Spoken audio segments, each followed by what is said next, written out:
Salat duha. Ustaz, kapan waktu yang terbaik untuk salat duha? Salat duha itu pertama waktunya dulu. Waktunya dimulai sejak waktu syuruk. Syuruk itu awal duha. Ingat ya? Perjalanan matahari yang bergerak dari mulai terbit, fajar terbit, sampai berada di posisi tempat terbitnya, sampai nanti bergeser lagi, sekira bayangan itu satu tombak kurang lebih. Kalau kita nanam tombak, ya sampai kokoh ada matahari, bayangannya sudah satu tombak gitu ya, sama dengan itu gitu. Nah, kan nanti bisa jadi memanjang, bisa jadi mengecil kan. Nah itu waktunya syuruk namanya. Pergerakan mataharinya disebut isyraq. Berada di porosnya disebut masyrik namanya. Bayangan yang satu tombak ini itu sudah masuk waktu syuruk. Syuruk itu awal duha. Jelas? Awal duha. Di awal duha ini ada kemuliaan. Hadisnya sahih. Sahih sekali. Di At-Tirmidzi hadisnya. Qala Rasulullah sallallahu alaihi wasallam, Rasulullah SAW bersabda, oh kama qala, man shallal ghadata fil jama'ati. Di redaksi lain fil masjid. Siapa yang menunaikan salat subuh dengan berjamaah. Di hadis lain di masjid. Jadi ada dua diksi di sini, dua redaksi. Satu ditunaikan berjamaah, yang kedua di masjid. Saya mengambil jalan tengahnya saja. Yang prioritas itu yang dimaksud masjid. Salat di masjid. Tapi kalau ada uzur tidak memungkinkan ke masjid. Nah ini. Biasanya sih uzur yang dimaknai di sini ada yang lekat dengan perempuan yang tidak memungkinkan ke masjid karena alasan-alasan yang ditoleransi oleh syariat. Dan itu nanti banyak riwayat menyebutkan statusnya sama dengan salat yang ditunaikan laki-laki di masjid. Jadi ibu jangan berkecil hati. Karena memang hati sudah kecil gitu. Kalau besar kan repot tuh, nggak bisa ketampung. Jadi kalau misalnya suami laki-laki ke masjid dan perempuan tidak memungkinkan karena alasan yang ma'dzur syar'an, ya ditoleransi oleh syariat, itu tunaikan di rumah dan nilainya sama dengan laki-laki yang ke masjid. Nah, kalau ingin dapat awal duhanya syuruknya, maka tunaikan berjamaah di rumahnya. Ya, misal dengan asisten rumah tangga atau ada anak yang nggak ke masjid, misalnya yang perempuan, sama-sama lakukan di rumah. Nanti ada 3 keadaan perempuan yang tidak memungkinkan untuk ke masjid boleh di rumah. Nah, baik. Sebelum 3 keadaan itu saya sebutkan, saya balik dulu supaya tidak terlampau melompat.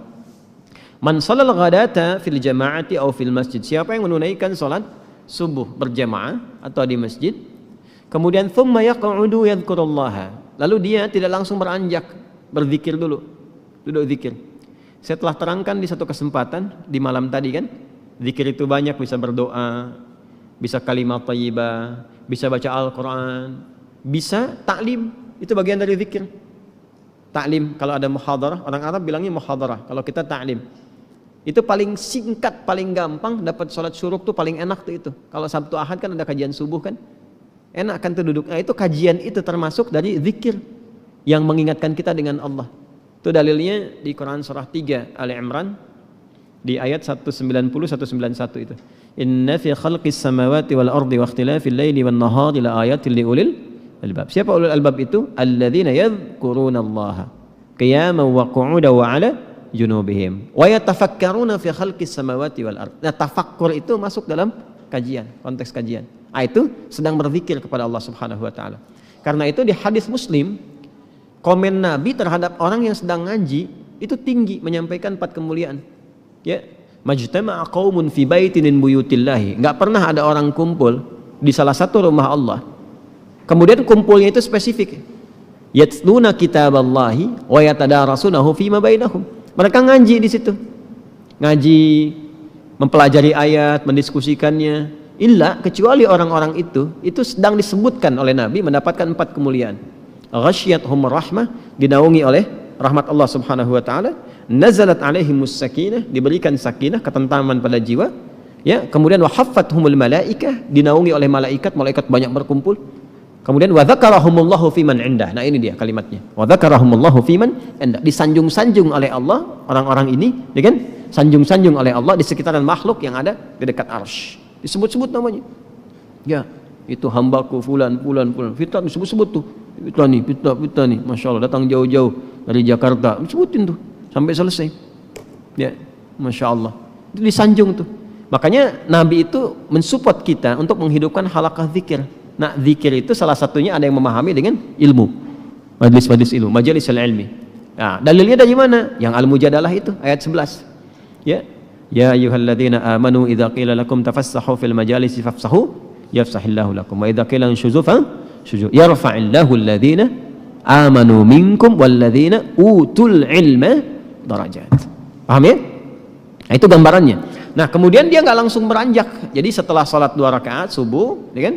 Nggak langsung pulang, duduk dulu. Ada yang ngaji, ada yang ikut taklim, ada yang tilawah, ada yang ngulang hafalan.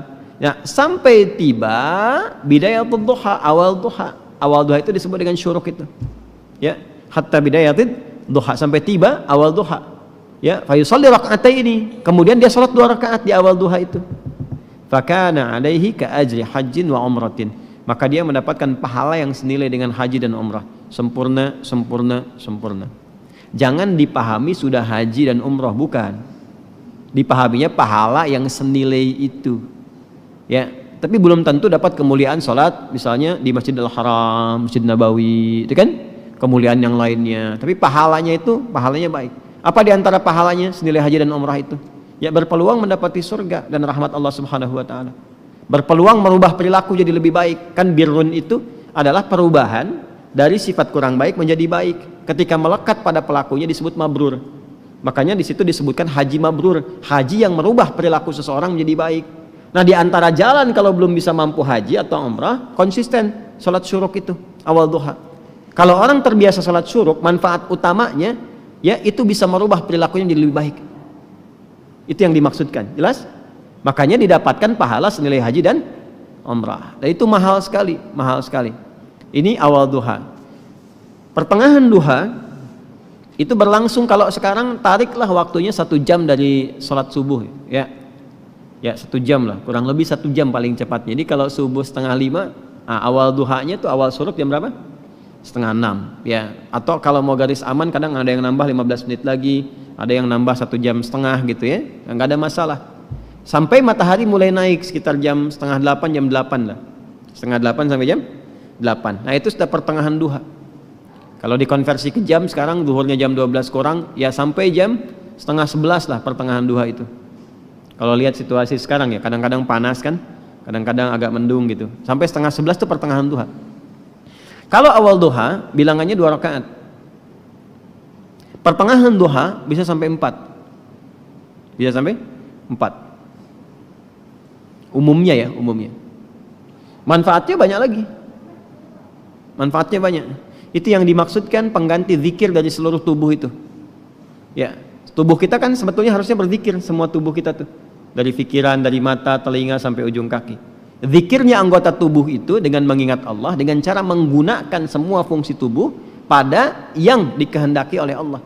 Mata ini yang Allah inginkan apa? Melihat yang baik. Jadi zikirnya mata itu menatap yang baik-baik menurut Allah. Ketika menatap yang buruk, dia sedang keluar dari jalur zikir. Demikian cara memahaminya. Nah, itu pengganti itu yang mengkafar kewajiban itu. Wajib ini dalam konteks bukan wajib dalam seperti hukum fikih ya, bukan. Artinya sesuatu yang seharusnya melekat secara fitrah, ya. Nah, itu tertutupi oleh rakaat salat duha di pertengahan. Yang 2 rakaat itu. Kalau kita mau teruskan sampai 4 boleh. Ya, itu yang salah satunya bisa menjaga kita dari musibah umum yang mungkin terjadi. Ya, misal banjir di komplek misalnya, kita bukan komplek PTM ya, komplek tertentu misalnya. Kalau di sini insya Allah nggak banjir, ya cuman kadang naik dikit. Insya Allah selesai. Banjir nih, nah misalnya. Itu kan umum terjadi tuh. Kok bisa gitu ya? Yang seharusnya volume airnya tuh kelihatan tinggi, tapi ada satu rumah yang nggak kena air tuh balik lagi gitu. Nah, itu maksudnya. Macet nih sekarang kan? Udah macet sana sini macet luar biasa. Padahal si Komo nggak lewat kan? Itu menariknya, yang konsisten ibadah ini itu tiba tuh bisa saja dipalingkan dari jalur macet itu. Ada yang ngasih tahu kah? Tiba-tiba ada polisi datang misalnya, Pak nggak usah kesini Pak, ini padat, Bapak lewat sini aja tuh. Kok bisa cuman Anda gitu kan yang diarahkan ke situ? Ya, terus bisa jadi Ada misalnya iring-iringan lewat, ya kelihatan, udah masuk aja sini, masuk tuh, ikut kan, bukan pindah mobil, maksudnya mobil yang ikut di belakang tuh, ya. Kadang-kadang kan juga mengikuti mobil jenazah. Ini ada orang soleh meninggal tuh masih beramal juga kan, ambulan diikutin di belakang. Nah itu, ya itu musibah umum yang kadang menimpa, tapi kita tidak mendapatkan bagian dari itu, terjaga. Bukan musibah khusus spesifik yang harus dialami untuk melatih ketangguhan kita dalam berkehidupan. Yang ketiga, akhir duha. Akhir duha itu sampai menjelang zuhur, dari 10:30 sampai menjelang zuhur, sampai menjelang tibanya adzan zuhur, itu akhir duha. Itu bisa sampai 8 rakaat, bisa 2 sampai 8 rakaat. Kerjakan dua ya, sama 4 kali. Seperti taraweh yang 11 rakaat itu kan 8 rakaatnya, ada yang 2 deh, boleh. Mau 4 juga bisa. Tunaikan itu. Di antara fadilahnya bisa memudahkan limpahan rizki. Ya, tapi bukan narik kemudahan rizki sebagai motif atau modus untuk sholat duha. Kalau itu biasanya walaupun dapat, berkahnya kurang gitu. Ujung-ujungnya nanti masalah aja. Ya, biasanya suka begitu. Kalau saya sarankannya nggak usah mikir apa-apa, pokoknya kerjakan lillah aja. Nanti biarkan Allah yang menggerakkan segalanya. Paham ya? Baik. Boleh nggak dikerjakan berjamaah sholat duha? Sifatnya sebetulnya sendirian. Tapi pernah ada kasus Nabi sedang sholat duha, terus beberapa di belakang ikut makmum ke Nabi, dan Nabi tidak menegur dan tidak memberi kode, diteruskan sampai selesai. Maka ulama kemudian melihat itu sebagai salah satu landasan dibolehkannya dalam keadaan tertentu, ya, duha itu dilakukan berjamaah. Contohnya apa? Anak-anak sekolah, ya kan, pengen diajarin salat duha, dipraktekin, boleh. Ustadz yang imamin, anak-anak di belakang jadi makmum, boleh, sah. Ayah ingin melatih di rumah duha kepada anak-anak dan istri misalnya kan, untuk membiasakan, dilatih berjamaah dulu, itu boleh. Dalilnya yang tadi yang digunakan. Itu nggak ada perbedaan pendapat loh. Jadi kalau Anda maksa sendiri berbeda, Anda yang berbeda sendiri. Ya, awas. Jadi ngajinya disempurnakan, ada. Tapi bukan berarti menjadi kebiasaan yang dilestarikan dalam konteks ini terus sehingga seakan-akan menjadi itu tradisi untuk berjamaah, bukan itu. Ya. Sama sebetulnya dengan sholat malam juga. Sifat sholat malam itu sifatnya sendirian sebetulnya. Ya, bukan berjamaah. Tapi bukan berarti nggak boleh berjamaah. Ada dengan tujuan tertentu. Untuk berlatih atau mendapatkan kenikmatan bacaan, kalau imamnya bagus, khusyuk baik gitu, kita berlatih untuk mendapatkan itu. Ya, dalilnya banyak. Yang paling populer itu kan yang Ibnu Abbas itu, radhiyallahu taala anhu. Masih ingat? Ingat ya, di Abu Daud itu nomor 1367. Ya, Ibnu Abbas itu sampai nginap di rumah bibinya Sayyidah Maimunah hanya untuk melihat kebiasaan Nabi di malam hari. Ya, sampai kemudian bangun malam hari, beliau memviralkanlah kejadian itu ke kita semua. Jadi kejadian baik itu boleh diviralkan. Ya, kejadian baik boleh diviralkan. Tapi kalau musibah ditolong, bukan diviralin. Udah tahu orang kebakaran, di videoin terjadi kebakaran, saya ngapain? Orang di mobil minta tolong, Anda videokan gitu kan? Ya, maaf ya. Nah ini duha. Ya, yang ditunaikan itu 2 rakaat bisa 4 di akhirnya, itu bisa mempercepat datangnya apa? Rizki sesuai dengan kehendak Allah. Dan jangan selalu ditafsirkan dengan uang atau proyek, tidak. Kesehatan itu rizki, yang kalau sakit mungkin biayanya cukup tinggi.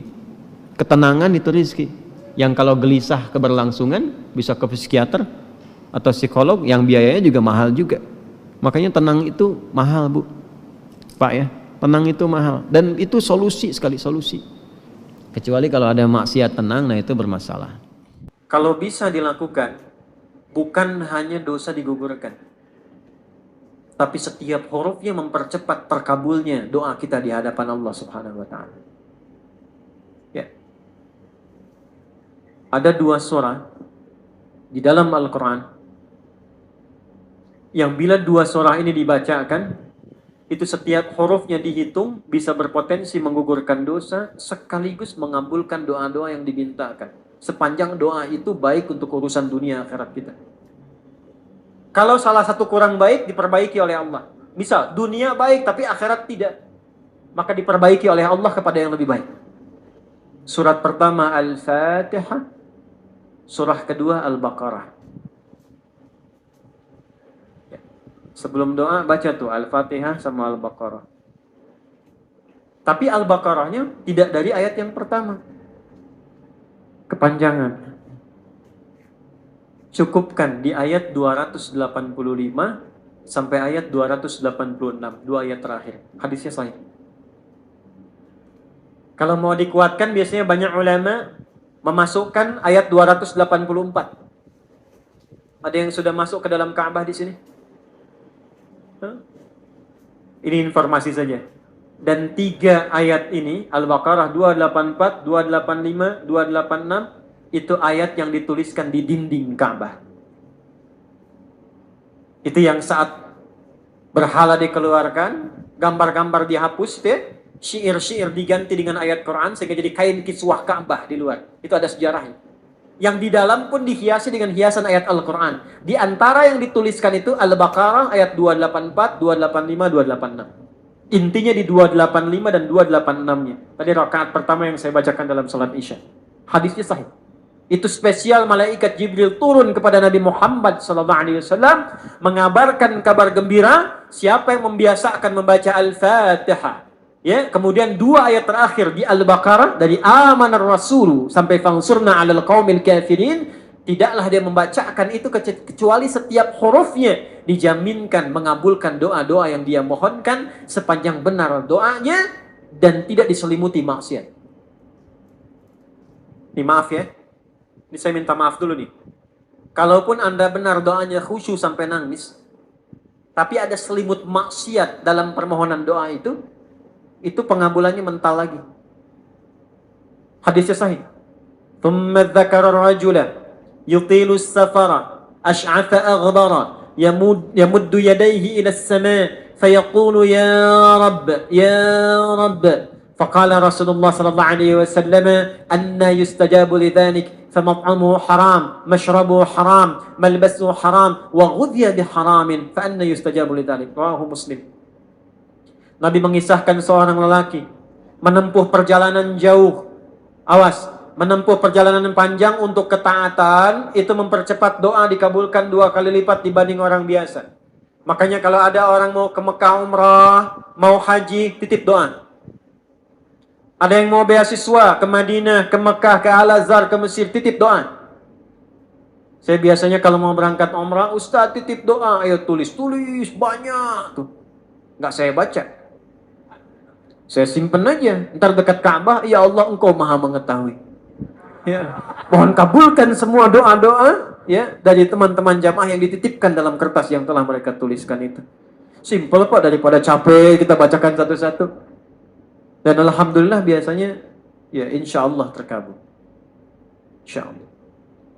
Itu perjalanan jauh. Nah orang ini menempuh perjalanan untuk sekedar berdoa. Safar. Ya, safar yang baik. Kemudian yang kedua, yamuddu yadayhi ilas sama, dia mengangkat tangannya ke langit. Ini saya tidak bermaksud mengajarkan ya, cuma menunjukkan prakteknya begini nih. Ada yang bisa bantu saya nggak? 1 orang maju. Cepat.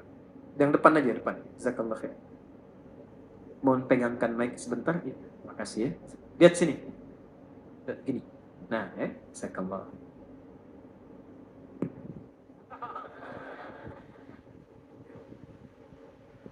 Nah, ya.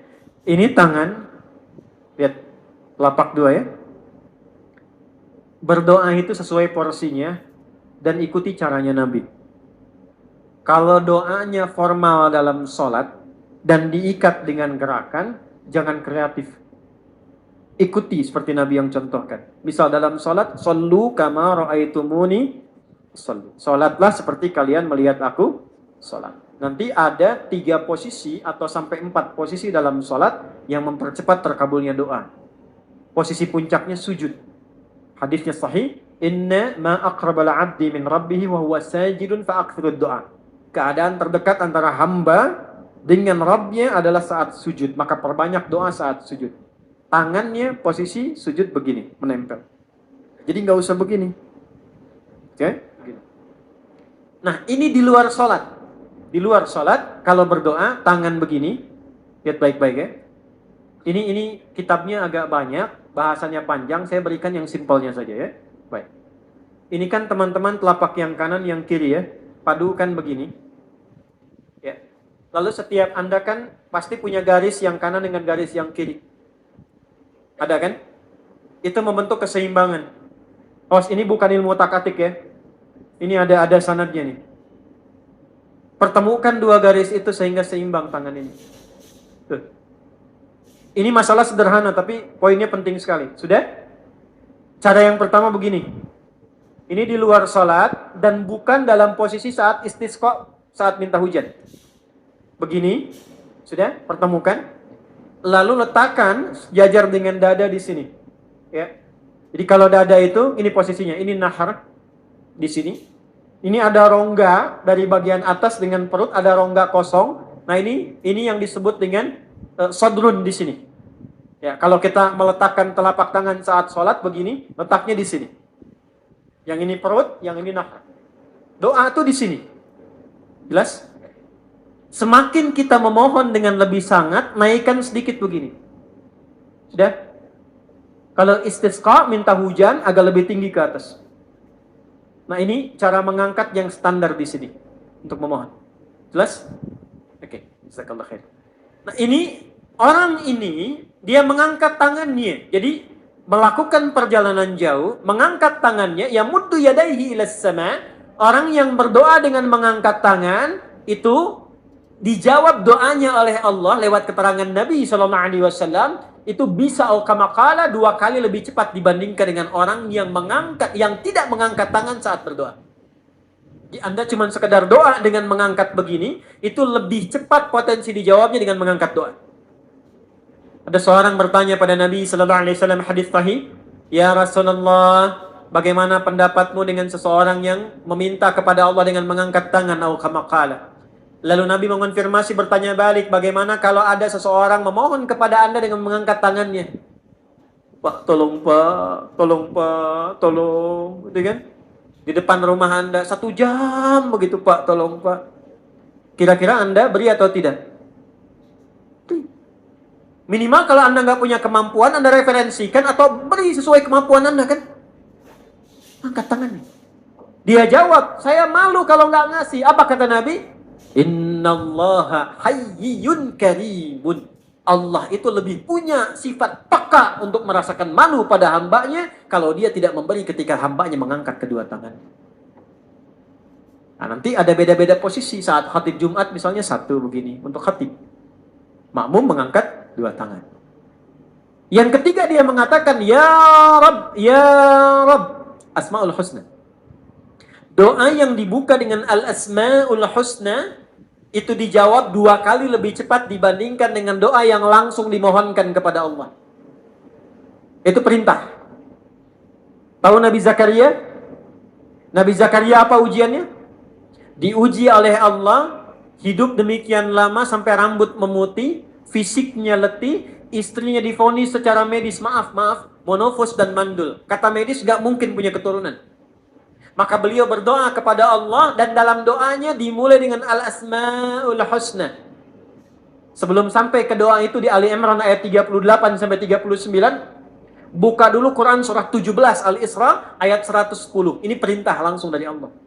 Qulidullah awid'ur rahman ayyamma tad'u falahul asma'ul husna. Quran surah ke-7 ayat 180. Walillahil asma'ul husna fad'uhu biha. Fad'u biha. Qulid Allah, kalau engkau punya masalah hambaku, dan tidak ada di dunia ini yang tidak punya masalah. Quran surah kedua ayat 155. Wala nabluwannakum bisyai'. Setiap yang hidup itu, aku pasti akan uji dengan masalah. Itu kata Allah. Jangan disimpan sampai di situ, teruskan. Bukan untuk membebani hambaku dengan masalah, tapi untuk menaikkan kualitas hidupnya sehingga menjadi lebih baik. Jadi ketika Allah titipkan masalah itu, bukan ingin membuat kita bermasalah. Tapi dengan masalah itu kita diuji supaya kualitas hidup kita menjadi lebih baik. Ini Anda yang kuliah di UPI di sini, ada ujian nggak? Untuk apa ujian itu diadakan? Supaya bisa melihat kualitas peningkatan ilmu Anda dari masuk sampai naik tingkat. Kalau nggak ada ujian, nggak kelihatan kualitasnya bertambah. Logikanya begitu. Dan tidak mungkin Allah menguji seorang hamba di luar batas kemampuannya. La yukallifullahu nafsan illa.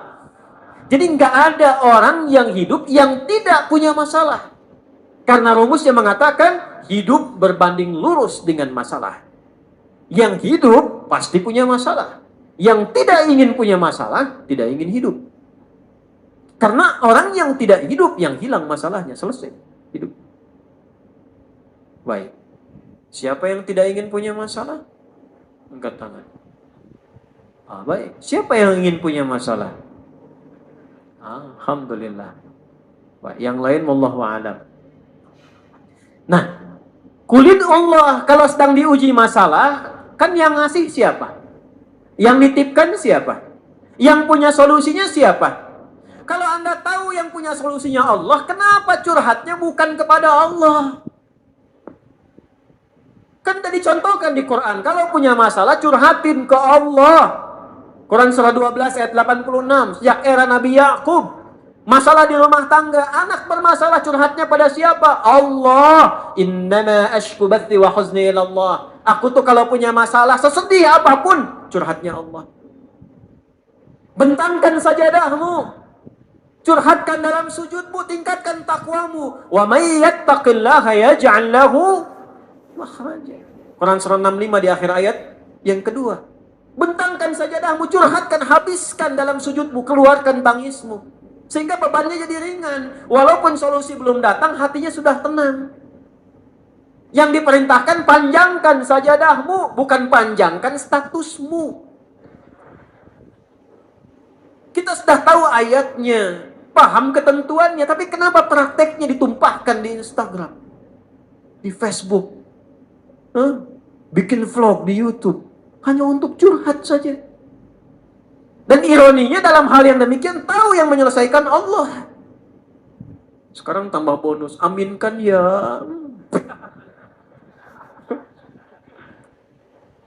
Yang mengaminkan doa ini mudah-mudahan dihilangkan masalahnya. Puguma mana yang ada bermasalah kayaknya ini ya. Itu gimana? Kumaha tuh ya teh? Paham? Curhatkan sama Allah. Nah, bagaimana mintanya? Sebut namanya ya Allah. Awinur Rahman. Kalau kita ingin minta lebih cepat, minta dengan kelembutan Ar-Rahman. Rahman itu bisa disebut namanya ya Rahman, bisa cari cara mintanya yang paling lembut, yang menyentuh. Allah senang dengan kalimat yang menyentuh. Misal ya. Kembali ke Nabi Zakaria tadi. Quran surah 3 ayat 38. Hunalika da'a Zakaria rabbah qala rabbi habli min ladunka dzurriyyatan thayyibah innaka sami'ud du'a. Ya Allah, hamba-hambamu itu telah menghukumi aku dan istriku tak akan mungkin punya keturunan. Sedangkan engkau yang maha pemberi tanpa punya batasan. Mereka mengatakan istriku punya keterbatasan. Maka aku memohon kepadamu yang pemberianmu tak ada batasan. Mohon ya Allah, anugerahkan keturunan dari sisimu saja ketika mereka mengatakan tidak mungkin itu punya. Sungguh engkau yang maha mendengar doaku ya Allah. Perhatikan, kalau kepada yang maha mendengar saja tidak terkabulkan, mohon tunjukkan kepadaku saat ini dengan cara apa lagi dan kepada siapa lagi aku mesti memohon. Itu dalam banget. Ya Allah, engkau perintahkan aku berikhtiar mencari kerja, aku lakukan. Engkau perintahkan mengeluarkan keringatku dengan cara yang halal, aku kerjakan ya Allah. Engkau perintahkan aku jauhi yang engkau larang, aku lakukan ya Allah. Sekarang aku telah berikhtiar dari sejak keluar, aku telah menunaikan sholat subuh seperti yang engkau maha mengetahui. Dan menjelang malam aku mengadukan bahkan di rumahmu ya Allah hanya untuk sesuap nasi bagi istri dan anakku dari yang halal itu. Aku telah melakukan apa yang engkau perintahkan, aku hanya memohon apa yang telah engkau janjikan. Kalau dengan semua ikhtiar yang aku kerjakan sampai detik aku bersujud di hadapanmu di rumahmu ini belum kau kabulkan, mohon tunjukkan kepadaku di malam ini ya Allah dengan cara apa lagi mesti aku memohon kepadamu.